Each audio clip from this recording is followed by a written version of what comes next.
Fala galera, tudo jóia com vocês? Eu espero que sim, sejam bem-vindos a mais um vídeo do nosso canal. E hoje a gente vai falar um pouquinho sobre ligação iônica. Na verdade, isso veio de pedidos das redes sociais. Antes de mais nada, muito obrigada aí a galera que segue a gente nas redes sociais. E eu recebo um montão de pedidos nas redes sociais para fazer vídeo aqui no YouTube. Isso eu acho que é um sinal que a galera tá curtindo, eu espero que sim, né? Então, veja só, a gente hoje aqui vai começar a falar sobre ligações iônicas. Por que começar? Porque tem um montão de coisas aí para falar sobre ligações iônicas. Hoje a gente vai dar só um início a esse assunto. E pra gente dar um início sobre ligação iônica, a primeira coisa que eu vou falar para vocês é sobre eletronegatividade. Porque a eletronegatividade, ela tá ligada com a capacidade dos átomos em atrair elétrons, ou quanto esses átomos têm de potencial para atrair elétrons. Em 1930, Linus Pauling elaborou uma escala de eletronegatividade, onde o flúor recebeu o valor de 4, porque o flúor, ele é o elemento mais eletronegativo da tabela periódica. Vamos entender um pouquinho essa tabela, se liga aí. Vamos analisar então essa tabela que foi elaborada por Linus Pauling. Observa-se que o elemento mais eletronegativo é o flúor. Então, foi atribuído por Pauling um valor de 4 aqui para o elemento flúor. A todos os outros elementos são atribuídos valores relativos a esse flúor, certo? Então, ele que vai ser tomado como referência de eletronegatividade. Observa-se que por uma mesma família, então vamos analisar todos os elementos localizados na família 7A.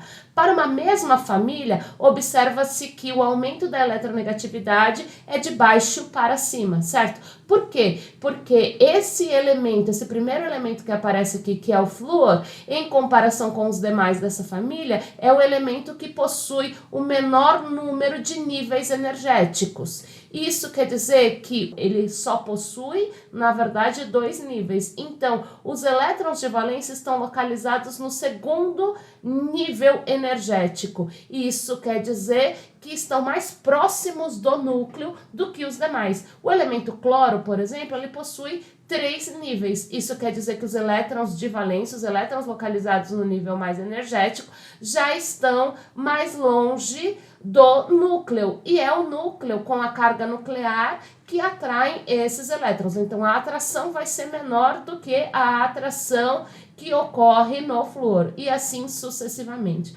Agora, observa-se que, de modo geral, a eletronegatividade vai da esquerda para a direita. Os valores aumentam da esquerda para a direita por conta do aumento da carga positiva do núcleo. Então, essa é a tendência dentro de um mesmo período da tabela periódica, é o aumento da esquerda para a direita.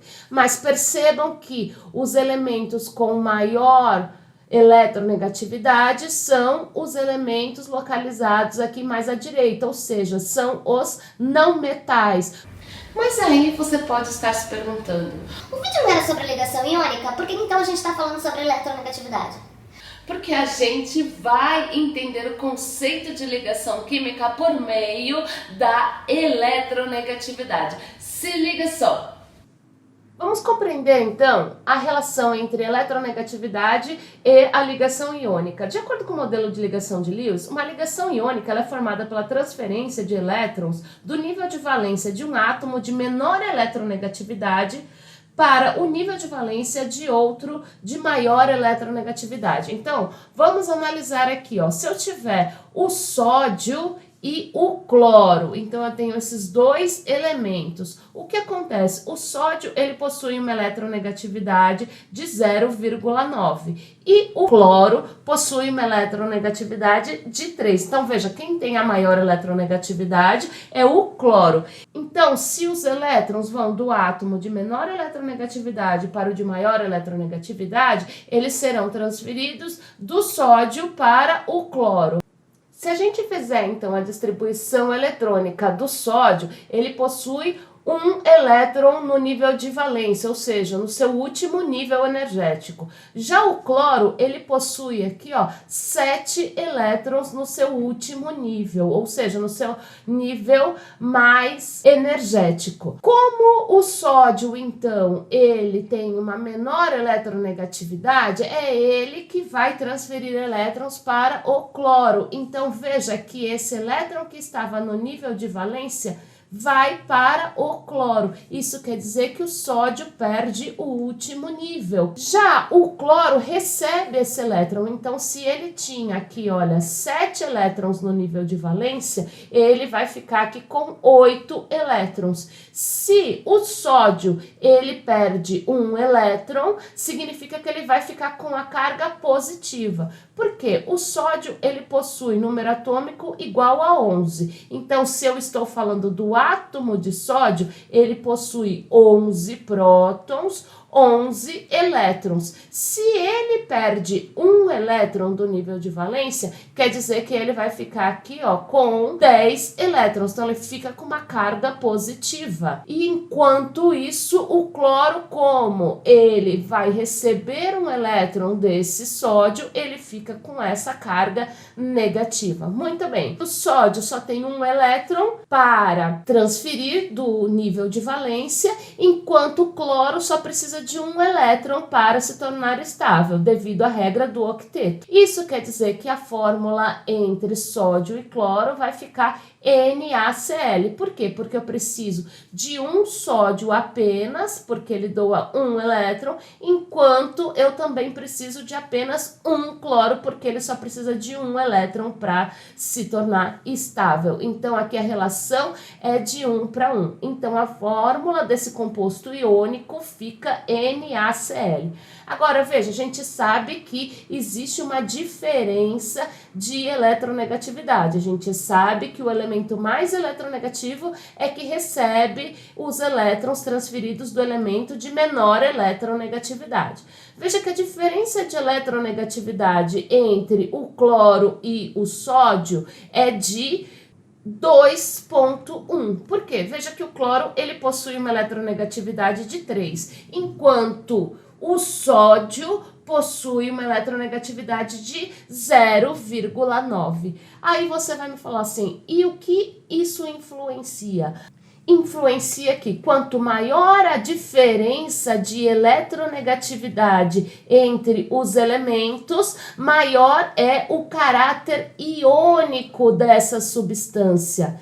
Vamos ver um outro exemplo. Se a gente analisar a diferença de eletronegatividade, a gente vai observar que o oxigênio aqui tem uma eletronegatividade de 3,5, enquanto o sódio 0,9. Isso quer dizer, então, que como o oxigênio é o mais eletronegativo, é ele que vai atrair o elétron. Então, veja, o sódio tem lá um elétron no nível de valência, ou seja, no seu último nível, no nível mais externo, enquanto o oxigênio possui 6 elétrons. Veja que cada sódio doa apenas um elétron. Então, do mesmo jeito que o anterior, ele vai perder aqui o último nível energético. Não vai mais existir aqui o nível 3. Porém, o oxigênio, como ele possui 6 elétrons no nível de valência, ele vai precisar de 2 elétrons para dar a regra do octeto e se tornar estável. Para que haja aqui uma ligação entre sódio e oxigênio, uma ligação iônica entre esses dois elementos, significa que eu vou precisar de mais um sódio, certo? Então, nesse caso, eu vou precisar de 2 mols de átomo de sódio para 1 mol de átomo de oxigênio. Para formar essa ligação, eu vou precisar de 2 sódios para cada 1 oxigênio. Veja que a diferença de eletronegatividade agora será de, aqui eu tenho 3,5 e aqui esse sódio é de 0,9. Isso quer dizer que a diferença de eletronegatividade é de 2,6. No exemplo anterior, esse valor aqui era diferente, certo? Então, como eu vou saber qual é o valor de diferença de eletronegatividade? Veja que normalmente se utiliza o valor de referência de 1,9, ok? Então, aquilo que tem uma diferença de eletronegatividade acima de 1,9 significa que ela provavelmente será uma ligação iônica. Porém, gente, esse valor de 1,9, ele é um valor arbitrário. Isso é o que é adotado por algumas referências bibliográficas. Então, a diferença de eletronegatividade aqui do cloreto de sódio é de 2,1, enquanto a diferença de eletronegatividade do óxido de sódio é de 2,6. Vocês podem observar que os valores de diferença de eletronegatividade são diferentes para os dois compostos.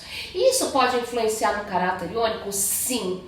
Porque o que acontece? Quanto maior for a diferença de eletronegatividade, maior é o caráter iônico dessas substâncias. Então, uma substância, um composto iônico, ele pode ter um caráter iônico maior do que um outro composto iônico.